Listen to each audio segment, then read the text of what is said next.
Hayaan mo ang ibang tao na maraming sinasabing masama tungkol sa'yo. Ganyan talaga ang aso. Kumakahol pag hindi kilala ang tao. Kulog. Hayaan mo ang ibang tao na maraming sinasabing masama tungkol sa'yo. Ganyan talaga ang aso. Kumakahol pag hindi kilala ang tao. Kulog.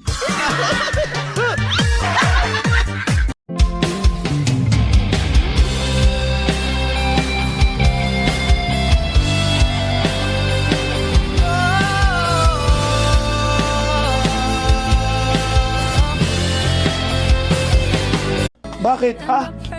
Naramdaman mo na ba yung nararamdaman ko para husgahan mo ako? Para na akong babagsak sa lungkot. Awang-awa na ako sa sarili ko. Galit na galit ako. Hirap na ako.